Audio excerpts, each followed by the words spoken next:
to look into the camera and tell them what you saw in your open vision. Okay, one day I had an open vision.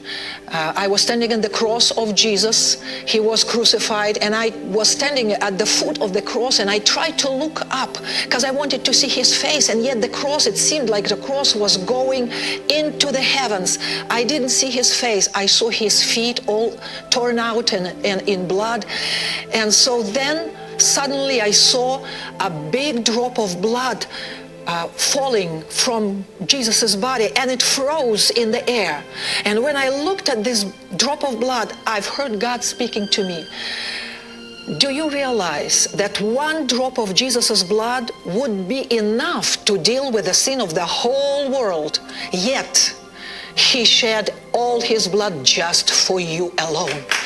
And then I thought, this is it. This is it. This is what makes the difference in the life of a believer. I pray, Father, I pray in the name of Jesus now for all the people who don't know you, or may they think they know you.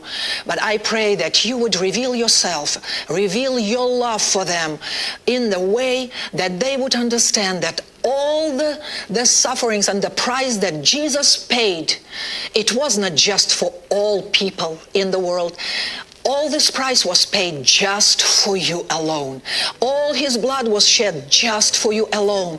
His sacrifice is very personal for you. So just respond in faith to him and accept him into your heart as your Lord and Savior.